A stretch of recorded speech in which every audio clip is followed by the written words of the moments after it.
Las Vegas Discount.net's the best there is. Save up to 50% on your next Vegas trip. And travel, rental, shows, and tours. Find the deals you're looking for. Las Vegas Discount.net. Las Vegas Discount.net. If you're going to Vegas for deals that are the best, visit Las Vegas Discount.net. Welcome to humanity. This is our one. Whatever it takes, we got to shut. Whatever it takes is what it took. This is Brock Lesnar, and you're listening to Fight Net Radio.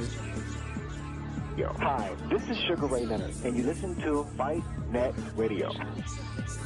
Ladies and gentlemen, it's time to listen to Fight Net Radio. Lee Harvey Oswald, what's your name? How am I supposed to know you? This is Frank Shamrock. You're listening to Fight Net Radio.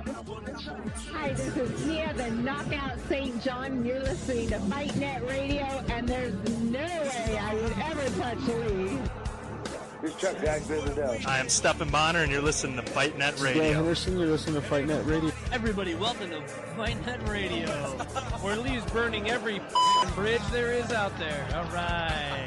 Hi, this is Manny Pacquiao. I'll fight anybody on FightNetRadio.com. I mean, this is ridiculous. It's a radio show. It ain't a 1 hour television spectacular. Now it says you're recording a call.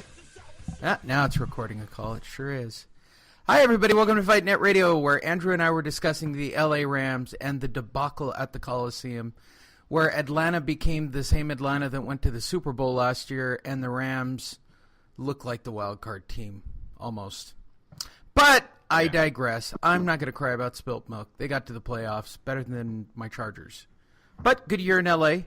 Their future looks very bright, Lee. How about that one? Their future looks very bright. So does yours. You got Chucky Gruden back. Hey, talk about a switch in attitude, huh? In 2 hours, baby, we went from a low right back to a high. Come on now. So your final 2 years up there, they're going to give you, the fans, what you guys have been craving since the day he packed his bags. Yeah. Yes. Look at Mark Davis needed this, Lee. I'll go into it real fast. They're behind on numbers. The PSLs aren't selling. The naming rights to the stadium isn't selling in Las Vegas. There's no talk of two companies competing for those naming rights. We're getting nothing. Right now, they need $1 billion. Rumor is they're only at $300 million. That is bad when you got a 6-10 team, Lee. So what do? You got to throw a spark in there, right? You got to do something big. They hired John Gruden to a 10-year, $100 million contract, hoping that Raider fans will go, oh, you know what? That's it. That's all I need to see. He's committed to the team. I'm committed to him. Go get me a PSL. I'll give you one more stat, Lee. They have been selling raffle tickets for PSL holders. Anyone who's a season ticket holder in Oakland got first dibs, then so on, right? Yes. $100 to get a raffle ticket. Lee, they sold 40,000 of them. 40,000. They're building a 65,000 seat stadium. Now you can say, hey, well, maybe all 40,000 of them are going to buy multiple tickets. Well, maybe they're not. How do we know half of those guys didn't just do it to see if they could get a ticket? Then when they get told the price, they're going to walk. We don't know how this thing's going to unfold. But right now, the Oakland Raiders in Las Vegas are behind on numbers. And I think that's the only reason why John Gruden was brought in. Now, I hope Gruden can do something in the next 2 years. I think it's going to be more like 3 to 4. Don't hold me on that. They're talking about a strike in 21. Ladies and gentlemen, we're in 2018, and they haven't even got the ground survey completed in Las Vegas yet. So don't hold your breath on the 2020. I'm not saying it doesn't happen. I'm just saying not 2020. Then when you look at the strike situation in 2021, you got to think that this thing gets pushed back to 2022. But that's another story, Lee. That's why Gruden was hired. I hope he gets this team hot. I hope the Raiders can sell their tickets, and then Mark can get his team over to Las Vegas. But let me tell you, Lee, one last thing on it. The clock is ticking. We're in the final stage of this. You guys keep thinking 2020. I'm telling you, by March, the end of March, you will know if Mark Davis is getting Las Vegas or not. It's coming to an end. The timelines are passed. The ground was broken in November. They need to tell the NFL, Bank of America, who still has not written the $750 million check, they need to tell them, the NFL and the Las Vegas Stadium Board Committee, how much this project is really worth. Right now, they're saying it's 1.9 is what they signed off on. We already know it's past 2.5. Okay, at that moment, Mark Davis is going to have to tell these guys what his solution is, and that's what we're waiting for in March. That's why Gruden was signed. He needs to make this thing hot. He might be looking for an investor here, Lee. Hi, everybody. Welcome to Fight Net Radio. Lee Hanish, Andrew Labouche, and that was your Raider Talk to get you guys hot and heavy for 2018 for the 4 family members that Andrew has. Yeah, I don't even know if they're listening anymore. They might have all got tired of us, Lee, but who knows? Based on the numbers, there are people listening to this show. I have no idea. But, it's hashtag do they have a life? I mean, or it could just be everybody in Egypt. I don't know who listens to the show. There are people who listen to it, but neither here nor there. Hi, everybody. Happy New Year. Welcome to Fight Net Radio. We're back. News in full session. We'll get started right off the top. I'm in Vegas, so if it gets choppy or intermittent, sorry to everybody. The D has crappy Wi-Fi. I don't know what to say about it. And I have a cold, you guys, so if I'm over here coughing a little, sorry about that, too. I'm trying to keep that under control. Please visit our sponsor at LasVegasDiscount.net to book your next Vegas trip. I did. I saved 50% and got my hotel room at the D for $29. And when I'm done here, I'm going to go out back to the big giant man cave and go watch playoff football. I'm all over playoffs. I got parlays and all kinds of horse crap going for the game. So, hey, check it all out. Come to Vegas. I'm telling you right now is the best time to come. There's nobody here.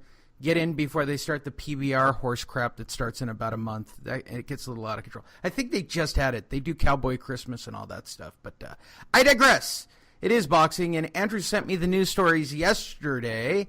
So we have quite a few of them to get your year started and get you guys off on a good foot.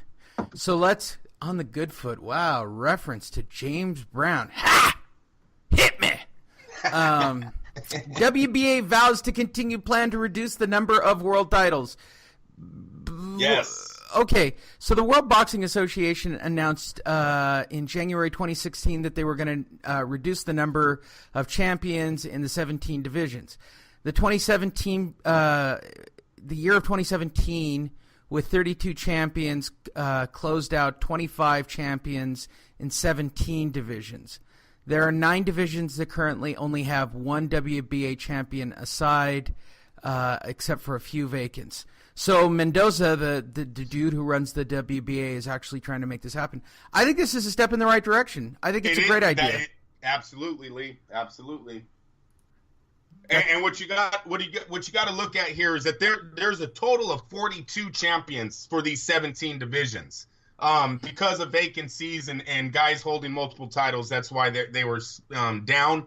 But they're cleaning that up. And like you said, it's a step in the right direction. To go from 42, then in 2017 have 32, and then close it out with 25. I mean, come on. And the WBA was one of the worst. The WBC, WBA are the ones that flooded the market, really, in my opinion, with way too many titles.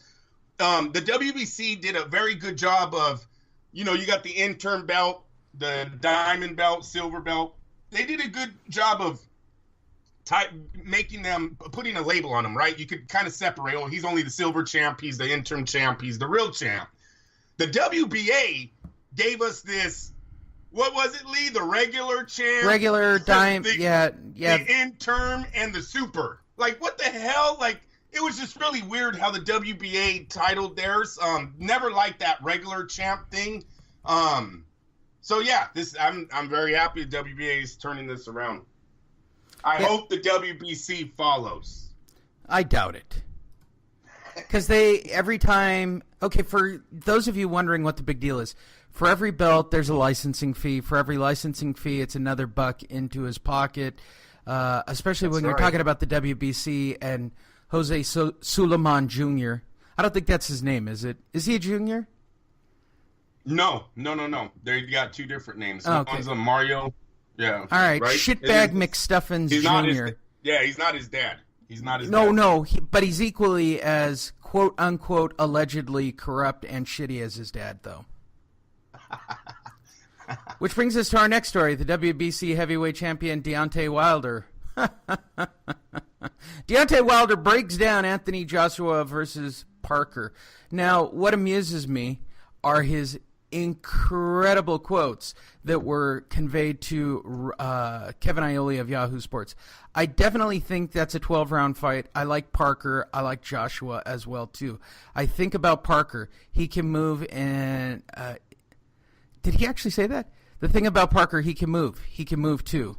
What the fuck does that mean? And we've seen that that he can take some great punches.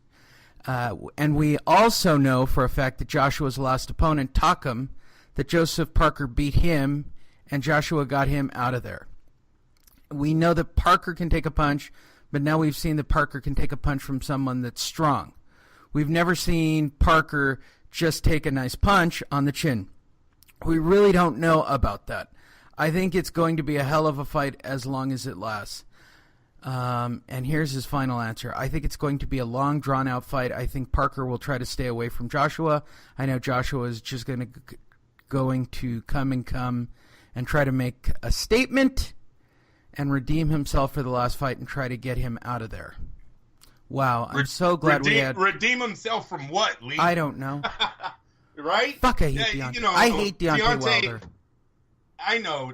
I'm just glad that the guy's fighting Ortiz. I hope Ortiz stays clean, checks all the boxes on the application, labels what he's doing, and let's get on with this fight.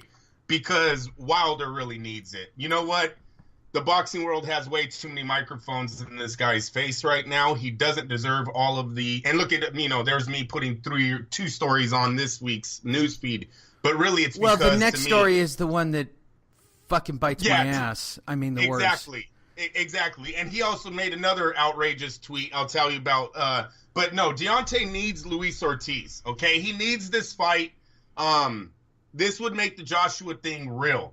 If Deontay knocks out or beats Ortiz convincingly, now this beef is real. Right now, all we have is a guy who's trolling someone but has no desire to fight him at all, Lee. Lee, he asked for 50-50 or there's no fight. And me and you know right now that fight would never get made right now at 50-50. Marketing side, Deontay is not Anthony Joshua at all. And he might never be. I'm dead serious. All those tattoos and that might work against Deontay Wilder as he gets bigger in the sport. I really don't know.